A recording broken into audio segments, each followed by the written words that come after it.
Guess who's back? For the last time. Your host Nida and Farah.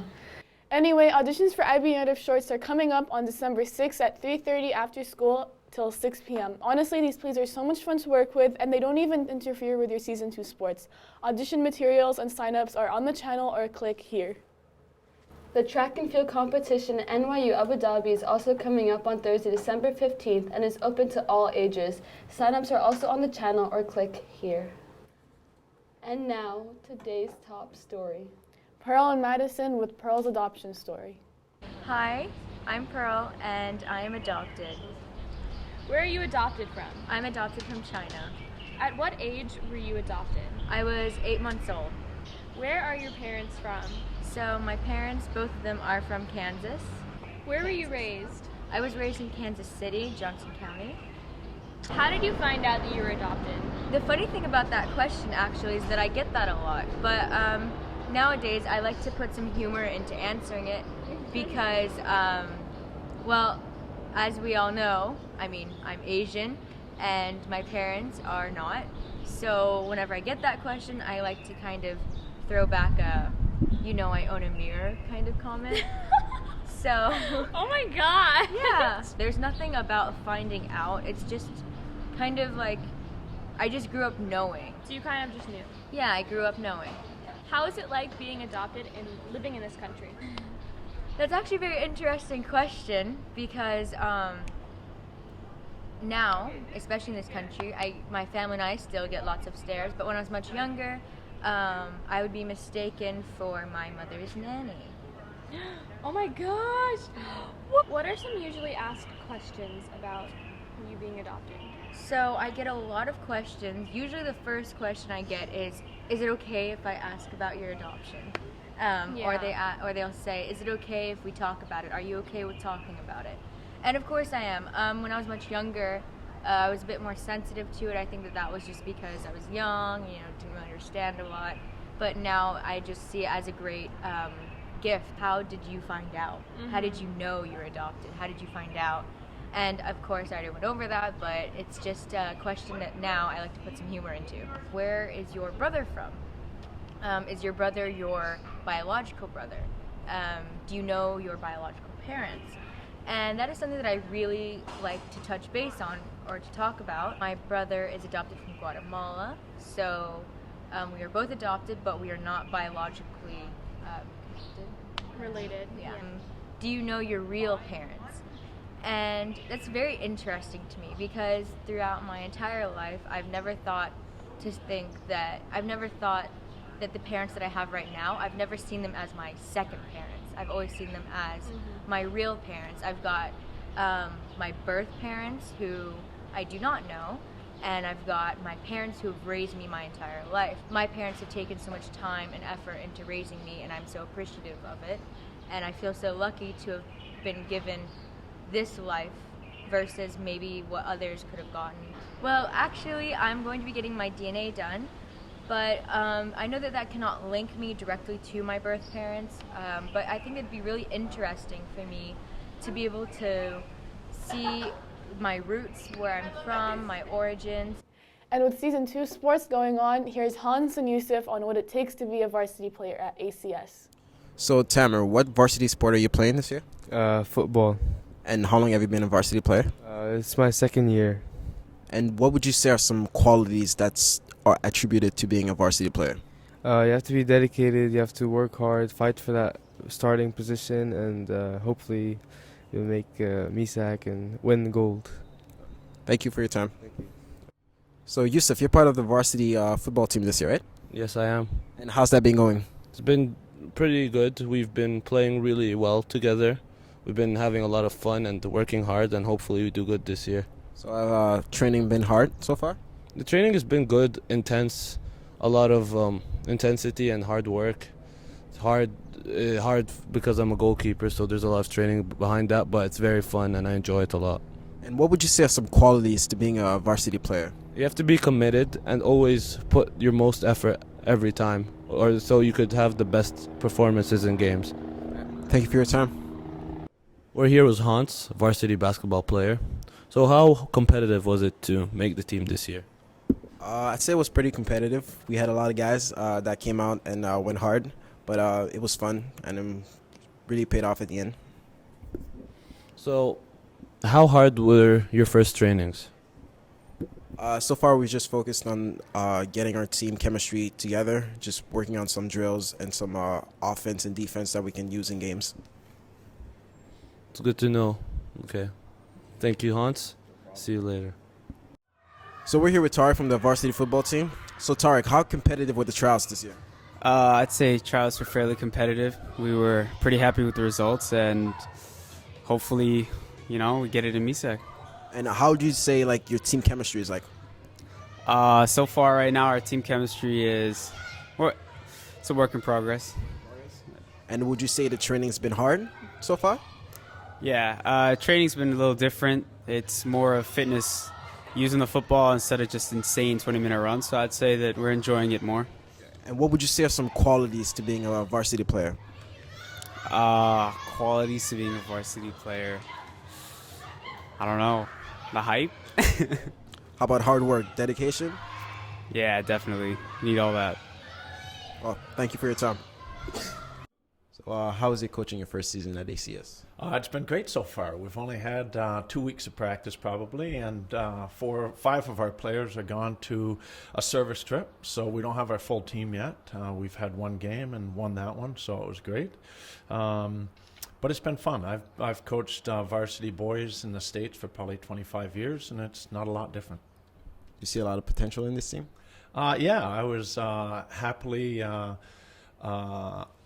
surprised that we won our first game down all but 5 players, so we only had 2 subs, which was great. Kids played well. I see a lot of potential. Thank you for your time. Hey, congratulations on the game. Thanks. Wow, that's some commitment. Gun violence is a real issue nowadays, and here's Burke and Sam discussing it. Gun violence is one of the most controversial and debated topics in the U.S. today. There have been around 352 reported mass shootings in the U.S. in 2016 so far. The United States is also number 1 in private gun ownership, with an estimated 112 guns per 100 people in the United States. With many on both sides and different opinions, we decided to see if we could find a difference in the perspective on gun violence between our generation and the generation of the past.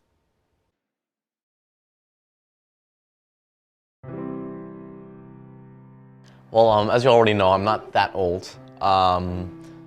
I'd say, looking back, gun violence definitely has increased. Those are just raw statistics. I don't think, due to my short lifespan so far, I don't think you can make a reasonable conclusion, but it definitely has increased since 2001.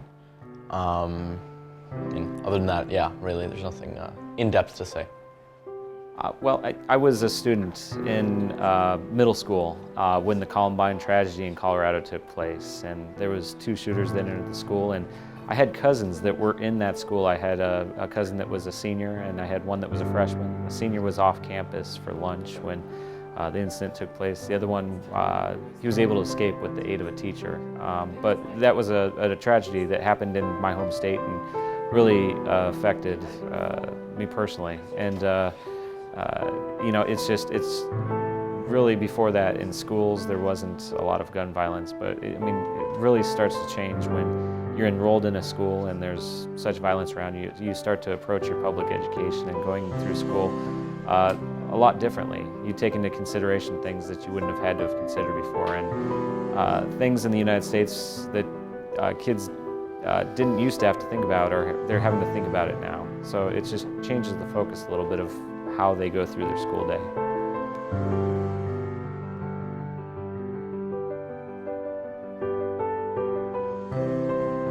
Selfishness. I love guns. I'm a big gun guy. I like shooting guns, I like talking about guns. But it gets to a point where thousands of Americans die every year due to gun violence, be it accidental or purposeful. I do disagree with people that say gun laws should be enacted due to mass shootings such as Sandy Hook or the Colorado shooting.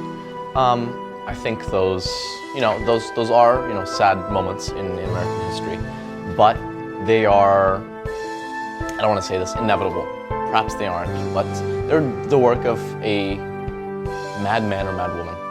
And overall, from a utilitarian standpoint, they come up with a minimum of the deaths. The majority of deaths are accidental or purposeful shootings. And when I say selfishness, I say people like me who like firearms, who love the Second Amendment, love the ability to own guns, they're not willing to give that up to save others, to help others. And I really think that if Second Amendment supporters allowed Congress to pass stricter gun laws, enforce background checks, and overall, yes, limit Americans' ability to own guns, I think we'd be in a much better place. And I think the selfishness of these people is really, really despicable. I think that in the United States, gun violence is perpetuated through a lot of different ways. And it's really, I think that the larger cause would be related to maybe economic inequality. The United States has a Gini coefficient, which is a measure of income inequality that's high relative to other nations, meaning that the wealthy are a lot more wealthy than those that aren't wealthy. And so I think that when you get people into situations where they are having to face their survival, they're going to turn to unlawful means to make their ends meet. And I think that's one of the major causes. Certainly you can't look past mental health. I think that mental health in the United States is sometimes overlooked, and it's something that really needs to change in the society, just how the Americans approach mental health.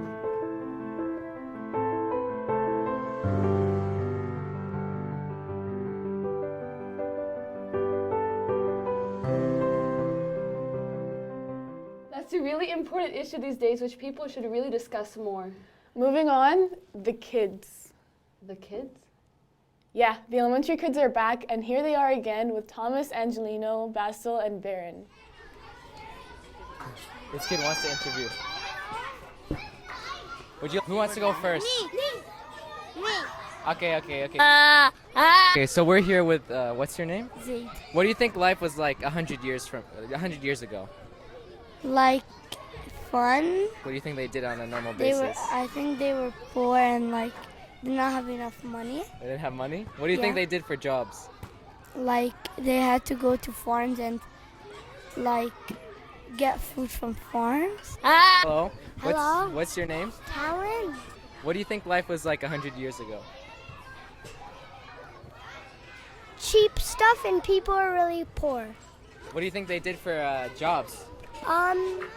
Like they would go for pharmacies and stuff to like make people not sick. Yeah. Would you like to go back and live then, or would you rather stay here now? I'd rather stay here now because the world is now in 2016. It's a richer version than last time. Okay. What do you guys think life was like 100 years ago? Oh, I know. Crazy. It was violent. What do you think? Violence. It was crazy. Rather than guns and tech. It was kind of bad. It was crazy. No guns. It was crazy. But there was like stored weapons. Yeah. They had to like kill people. Like, maybe. Gladiators. What do you think they did for jobs? So how do you think I know. What do you think? I think that there was no technology and it looks good. I know why. They clean toilets. To kill arena beasts. Go to farms. Driving train. What's your name? Yusuf. Okay. What do you think life was like 100 years ago? Bottle flipping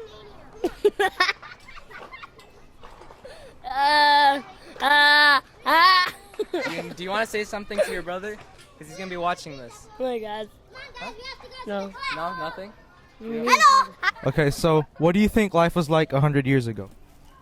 I wasn't alive 100 years ago, but I know they didn't have electricity, toilets, and other resources. Thank you.